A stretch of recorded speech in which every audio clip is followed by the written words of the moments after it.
Hello दोस्तों। तो आइए आज हम लोग पढ़ने वाले हैं एक नया टॉपिक। और नया टॉपिक क्या कि अब हम लोग जो है वो बेसिक से स्टार्ट करते हैं, बेसिक ऑफ मैथमेटिक्स। बहुत लोग जो अभी 10th पास कर रहे हैं या करने वाले होंगे वो भी इसको देख के लर्न कर सकते हैं, जो कि आपको आगे काम आने वाला है। बेसिक ऑफ मैथमेटिक्स में जो सबसे पहला टॉपिक आता है वो आता है सेट थ्योरी या सेट बोलते हैं। तो सेट क्या होते हैं, सबसे पहले उसको हम लोग एक्सप्लेन करते हैं कि सेट क्या होता है। अगर डिफाइंड की बात करें तो क्या बोलते हैं, a well defined collection of set. अब यहाँ पे देखिए कि well defined collection of set का मीनिंग क्या होता है। जैसे कि अगर मान के चलिए कि हमने यहाँ पे लिखा कि a well defined collection of object is called set. Well defined, तो ये जो वर्ड है ना यहाँ से well defined collection of object, इसका इम्पॉर्टेंट मीनिंग है वेल डिफाइंड कलेक्शन का। क्या मीनिंग है, क्या मतलब होता है? क्या collection of anything is not set? Not. Collection of well defined object is called set. जैसे एग्जाम्पल से आपको क्लियर हो जाएगा। मैं यहाँ पे दो एग्जाम्पल देता हूँ। एक तो ये है कि collection of student having 90 plus mark, इसका कलेक्शन क्या होगा? सेट हो जाएगा, ये सेट होगा। दूसरा एग्जांपल है कि collection of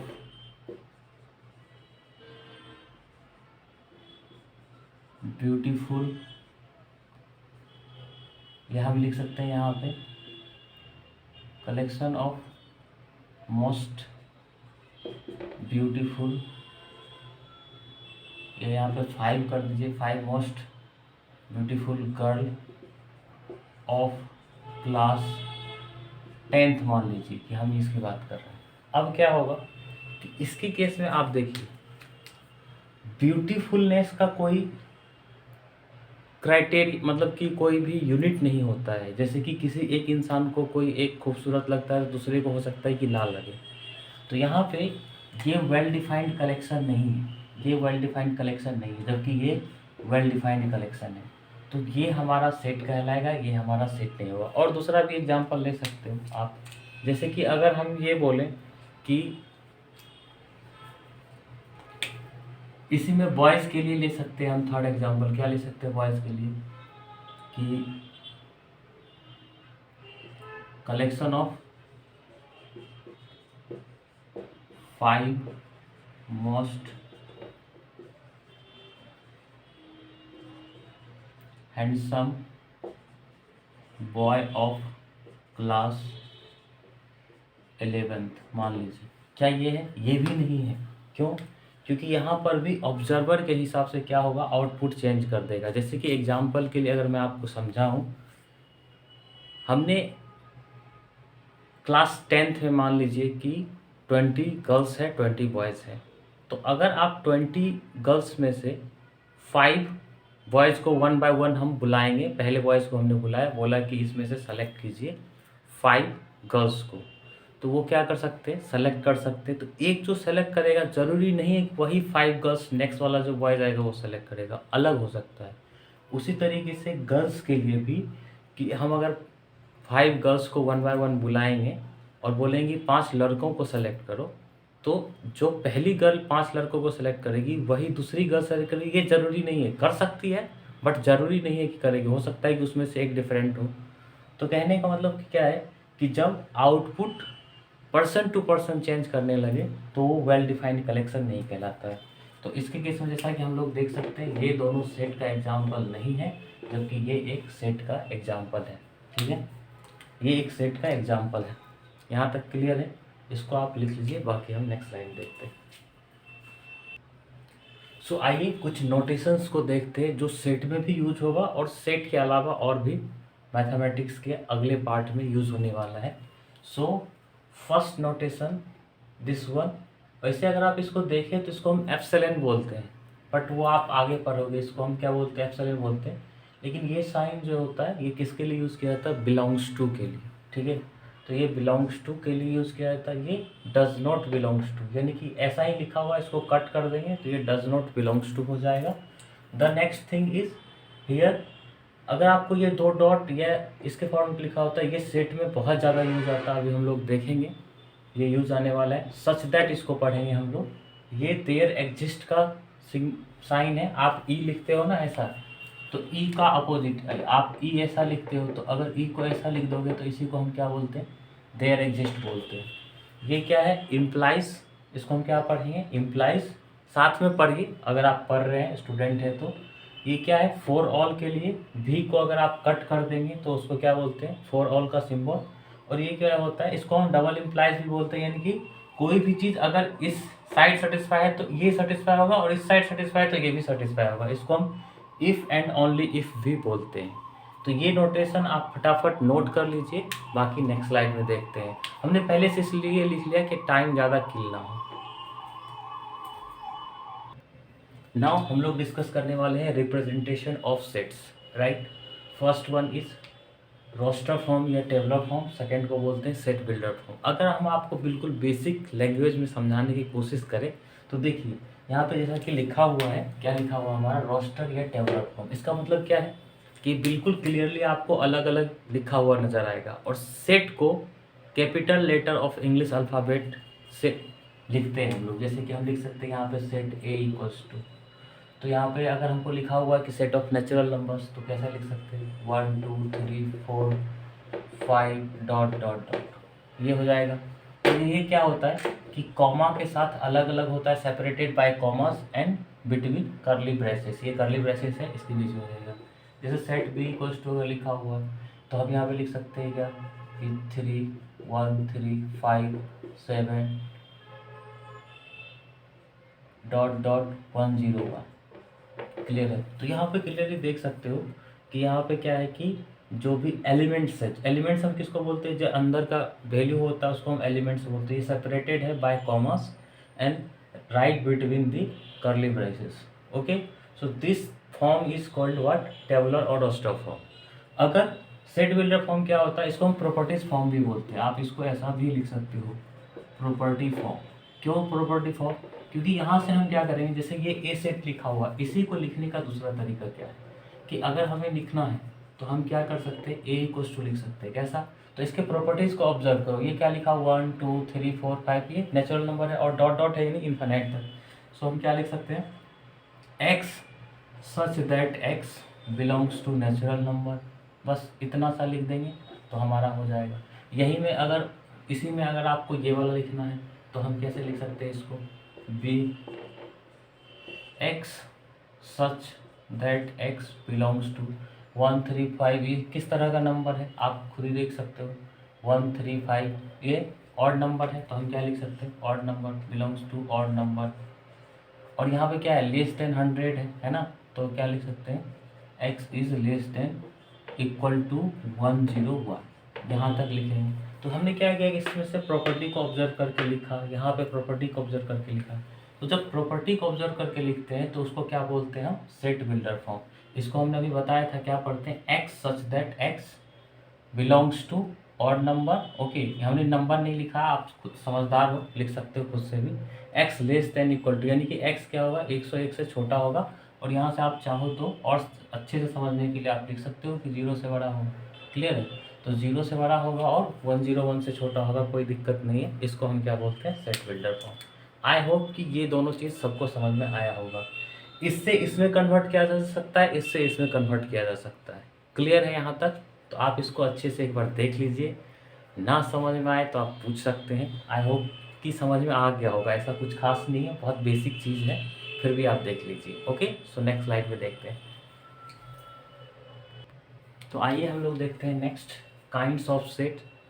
kinds of set में जो फर्स्ट वन आता है वो है एम्प्टी और नल सेट, उसी को हम वाइड सेट भी बोलते हैं, राइट। सो क्या होता है, जैसा कि नाम से ही क्लियर है कि खाली सेट होगा, बिल्कुल कोई एलिमेंट नहीं होगा, तो उसको हम क्या बोलेंगे, एम्प्टी सेट बोलेंगे। जैसे कि मान लीजिए यहाँ पे लिखा हुआ है A equals to x such that X, X है, ठीक है, और x क्या है, बिलोंग्स टू इवन नंबर है, x belongs to even number है ना, and x belongs to even number, या आप पॉजिटिव इवन नंबर भी बोल सकते हो, ठीक है। एंड क्या लिख सकते हैं हम, ये यहाँ पे आप इससे अच्छा लिख लो जो बहुत अच्छे समझ में आएगा, नेचुरल नंबर।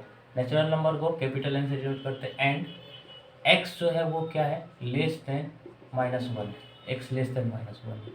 तो आपको पता है यहाँ पे देखो, x अगर नेचुरल नंबर हुआ तो कोई भी लेस देन -1 से कोई छोटा नंबर होगा जो नेचुरल नंबर होगा, नहीं होगा। तो ये किसका एग्जाम्पल हो गया, तो ये नल सेट या वाइड सेट का एग्जाम्पल हो गया। सिंगलटन सेट क्या होता है, जिसमें एक एलिमेंट हो, जैसे हम क्या लिख सकते हैं, b equals to x such that x belongs to natural number, x is less than equals to 1। अब यहाँ पे देख सकते हो कि सिर्फ 1 ही आ पाएगा, 1 से छोटा तो कोई और नेचुरल नंबर में काउंट होता नहीं है, तो यहाँ पे सिर्फ क्या आ जाएगा, 1 आ जाएगा। तो ये किसका एग्जाम्पल है, सिंगलटन सेट का एग्जाम्पल है। अब नंबर ऑफ एलिमेंट के बेस पे, number of element in A set के बेस पे क्या होता है, 2 टाइप का सेट होता है, फाइनाइट और इनफाइनाइट सेट। अगर किसी भी सेट के अंदर जो नंबर ऑफ एलिमेंट्स है ना, जैसे कि 1 2 3 4 5 6 ऐसा हम लोग काउंट कर पाते हैं, तो उसको बोलेंगे फाइनाइट सेट। अगर काउंट नहीं कर पाते, काउंटलेस है, जैसे कि 1 2 3 4 5 डॉट डॉट डॉट डॉट लिख दिया, पता नहीं अपने को कहाँ तक गया, ठीक है, तो उसको हम क्या बोलेंगे, इनफाइनाइट सेट।